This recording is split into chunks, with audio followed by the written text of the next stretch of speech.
kita bersatu di dalam doa.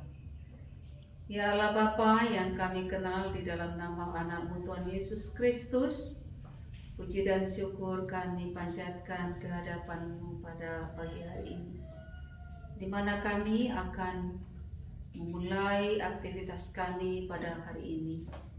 Tuhan, Engkaulah yang menguatkan kami melalui firman-Mu, agar kami penuh sukacita melakukan segala kegiatan kami, aktivitas kami pada hari ini. Biarlah Bapa, kami berserah hanya kepada-Mu. Di dalam nama anak-Mu Tuhan Yesus Kristus, kami berdoa kepada-Mu. Amin.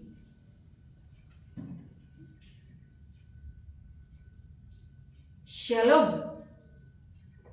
Selamat pagi saudara yang dikasihi Tuhan Yesus Kristus. Sebelum kita memulai aktivitas kita hari ini, marilah kita mendengarkan sapaan Tuhan melalui firman-Nya pada hari ini, Selasa 22 Oktober 2024, yang tertulis di dalam Keluaran 3 ayat 11 atau 2 Musa 30 ayat 11. Beginilah firman Tuhan. Dan Tuhan berbicara kepada Musa dengan berhadapan muka, seperti seorang berbicara kepada temannya.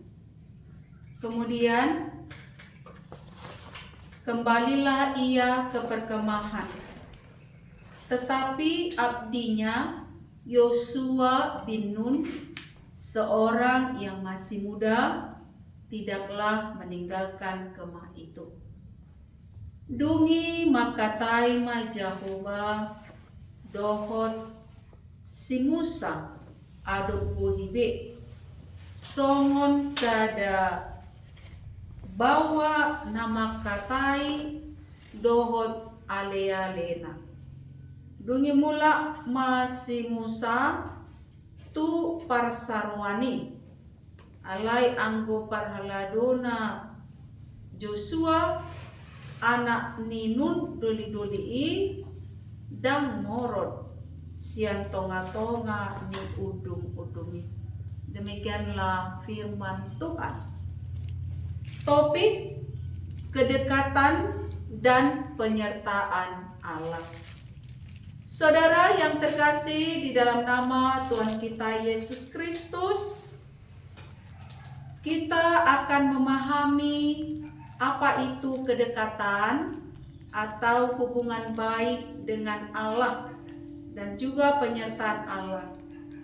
Ketika kita mempunyai kedekatan dengan Allah, itu menunjukkan bagaimana kita selalu disertainya dalam hidup kita. Saudara, bagaimanakah yang dikatakan kedekatan? Pada hari ini kami membuat suatu ilustrasi untuk kita bisa memahami apa itu kedekatan, yang nantinya akan ada pengenalan yang lebih dekat lagi atau lebih intim lagi terhadap seseorang. Ada 10 orang anak muda makan bersama di sebuah restoran. Mereka memesan berbagai menu.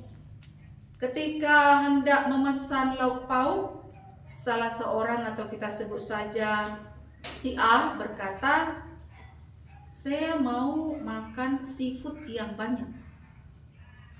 Salah seorang teman lainnya menanggapi, Jangan memesan seafood dalam jumlah banyak, sebab si B alergi seafood. Saudara yang terkasih, ini menunjukkan bahwa mereka memiliki kedekatan, relasi yang baik, kedekatan yang menghasilkan atau mengarah kepada pengenalan yang lebih baik.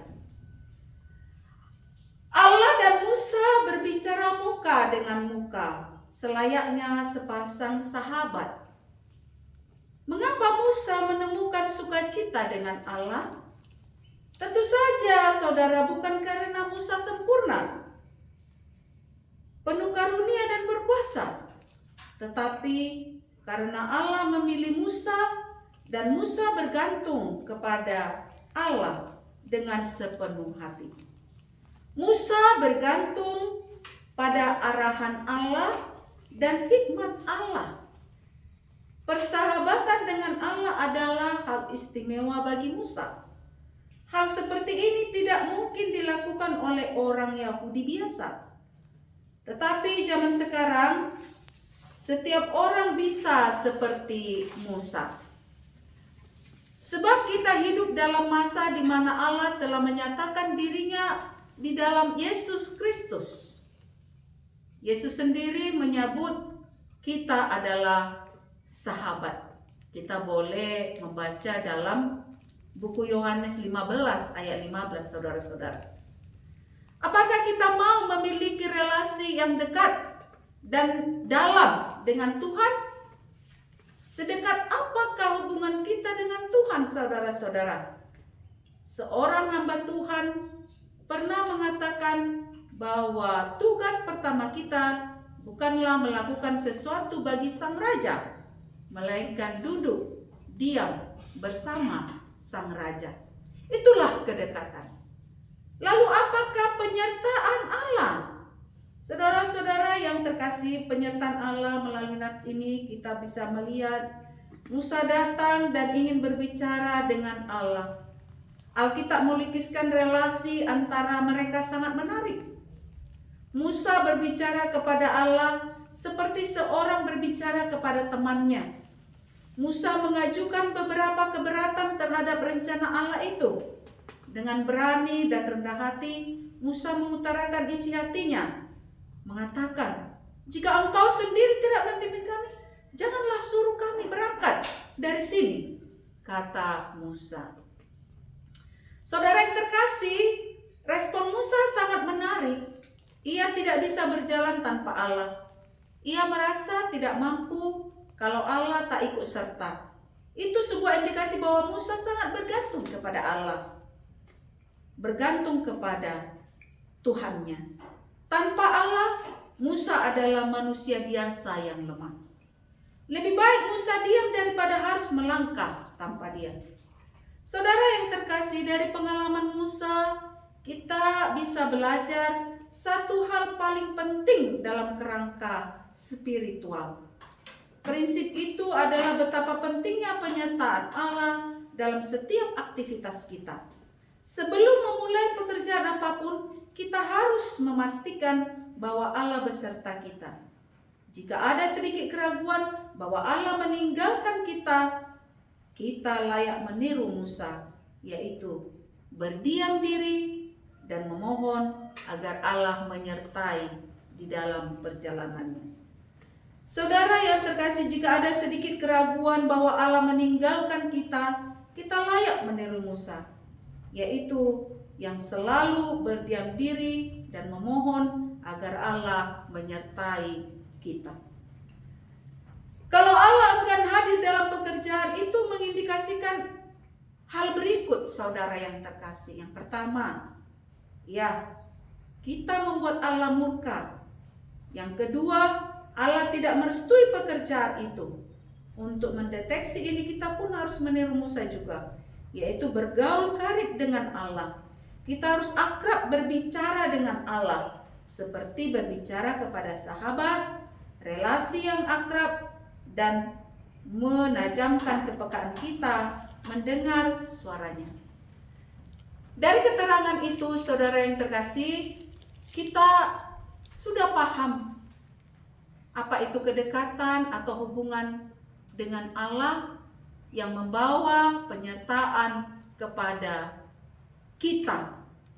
Dan kita tidak dapat hidup tanpa penyertaannya. Agar kita selalu disertai Tuhan, jalinlah hubungan yang baik dengan Allah. Buatlah kedekatan yang lebih baik dengan Allah. Di dalam kehidupan kita ini, mari lebih dekat kepada Allah. Berbicara di dalam hati kepada Allah dan selalu memohon kepada Allah. Berbicara dari hati kita dari iman percaya kita kepada Allah di mana saja. Bukan harus berlipat tangan, tutup mata, tetapi dimanapun posisi kita, keberadaan kita, kita boleh menunjukkan kedekatan kita, berbicara dari hati kita kepada Allah. Sehingga dengan kedekatan itu, kita lebih kenal, seperti ilustrasi di awal tadi. Karena adanya kedekatan, kita lebih kenal dengan Allah. Karena kita sudah kenal, maka Dia akan menyertai perjalanan kita. Demikianlah sapaan firman Tuhan untuk kita. Tuhan menyertai aktivitas kita.